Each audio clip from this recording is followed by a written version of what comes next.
सनातन धर्म में ध्यान, साधना और आत्मज्ञान की परंपरा हजारों वर्षों से चली आ रही है। योग और ध्यान के अनेकों रहस्यमयी मार्ग बताए गए हैं, लेकिन उनमें से एक सबसे गूढ़ और अद्भुत साधना है विज्ञान भैरव तंत्र। इस ग्रंथ में भगवान शिव ने माता पार्वती को 112 ध्यान विधियों का रहस्य बताया था। इन विधियों में एक साधना ऐसी है जो न केवल सरल है बल्कि इतनी प्रभावशाली है कि स्वयं शिव भी इसे अपनाते थे। यह साधना है 111 श्वासों की साधना।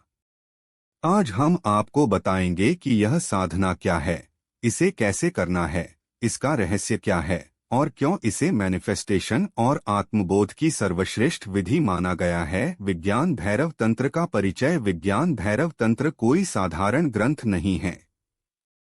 यह शिव और शक्ति का संवाद है, जिसमें स्वयं भगवान शिव माता पार्वती के प्रश्नों का उत्तर देते हुए बताते हैं कि ध्यान का वास्तविक स्वरूप क्या है। इसमें कुल 112 ध्यान विधियां वर्णित हैं।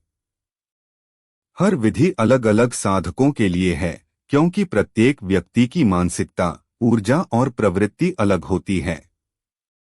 किसी के लिए ध्यान मंत्र जप है, किसी के लिए दृष्टि साधना, किसी के लिए मौन और किसी के लिए श्वास का ध्यान। लेकिन इन सभी में से 111 श्वासों की साधना को विशेष माना गया है। इसका कारण है इसकी सरलता और प्रभावशीलता। यह न तो कठिन योगासन मांगती है, न जटिल मंत्र। बस केवल सांसों की गहराई को समझने और अनुभव करने की जरूरत है। हम सभी हर क्षण सांस ले रहे हैं, लेकिन क्या आपने कभी ध्यान दिया है कि जब आप सांस अंदर लेते हैं, श्वास, और जब आप सांस बाहर छोड़ते हैं, प्रश्वास, तो इन दोनों के बीच में एक छोटा सा विराम आता है। यह विराम इतना सूक्ष्म होता है कि सामान्य व्यक्ति इसे कभी नहीं करता ही।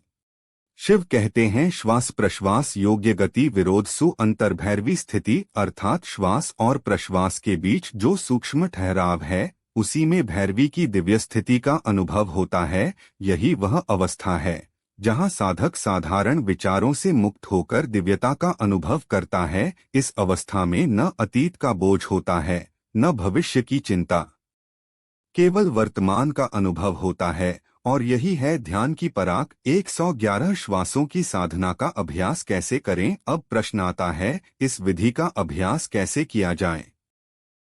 कोशिश करें कि जहां प्राकृतिक हवा बह रही हो वही स्थान चुनें। आप पद्मासन, सुखासन या कुर्सी पर सीधा बैठ सकते हैं। रीढ़ की हड्डी सीधी और शरीर ढीला रखें। सांस पर ध्यान केंद्रित करें। धीरे धीरे सांस अंदर लें, धीरे धीरे सांस बाहर छोड़ें। अब ध्यान दें श्वास और प्रश्वास के बीच जो विराम आता है उसी पर। सांस को जबरदस्ती रोकना नहीं, केवल सहज रूप से सांस लें और हर सांस का अनुभव करें। श्वास और प्रश्वास के बीच के विराम को पहचानें। इस तरह 111 सांसों तक अभ्यास करें। अनुभूति धीरे धीरे आपको लगेगा कि आपका मन स्थिर हो रहा है, विचार कम होते जाएंगे और एक क्षण आएगा जब आप केवल शांति, आनंद और गहन मौन का अनुभव करेंगे। आजकल हर कोई मैनिफेस्टेशन की बात करता है, यानी अपने विचारों और इच्छाओं को वास्तविकता में बदलना। लेकिन सच्चा मैनिफेस्टेशन केवल तभी संभव है जब मन पूर्ण रूप से शांत और एकाग्र हो। 111 श्वासों की साधना हमें वही स्थिति देती है। जब हम इस साधना में डूबते हैं तो हमारा अवचेतन मन सक्रिय होता है और जो भी संकल्प हम इस अवस्था में करते हैं वह बहुत तीव्र गति से ब्रह्मांड में प्रसारित होता है और साकार होने लगता है। इसलिए शिव ने इसे केवल ध्यान ही नहीं बल्कि जीवन रूपांतरण का मार्ग कहा। एक ही समय पर प्रतिदिन अभ्यास करना श्रेष्ठ है। सांस को जोर से खींचने या रोकने की कोशिश न करें। सबसे महत्वपूर्ण, केवल गिनती पर नहीं बल्कि विराम के अनुभव पर ध्यान दें।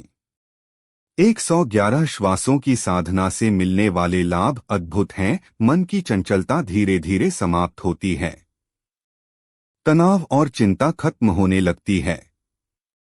नींद गहरी और शांति से भरपूर होती है।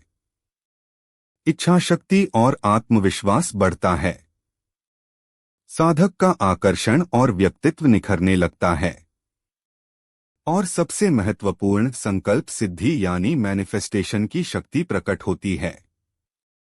कहा जाता है कि जिन साधकों ने इस साधना को धैर्य और विश्वास से अपनाया, उन्होंने अल्प समय में अद्भुत अनुभव किए। यह साधना केवल ध्यान नहीं, बल्कि आत्मा को ब्रह्मांड से जोड़ने का दिव्य सेतु है। तो मित्रों, यह थी 111 श्वासों की साधना, जिसे स्वयं भगवान शिव ने विज्ञान भैरव तंत्र में प्रकट किया। याद रखिए, सांस साधारण नहीं है, यह जीवन की धारा है। और श्वास और प्रश्वास के बीच का छोटा सा विराम ही आपको उस स्थिति तक पहुंचा सकता है, जहां से आत्मबोध और दिव्य शक्ति की शुरुआत होती है। आप भी ऐसे ही धर्म के रहस्यमयी और दिव्य ज्ञान को जानना चाहते हैं, तो अभी हमारे चैनल को सब्सक्राइब करें। वीडियो को लाइक और शेयर करें, ताकि यह दिव्य ज्ञान औरों तक भी पहुंच सके।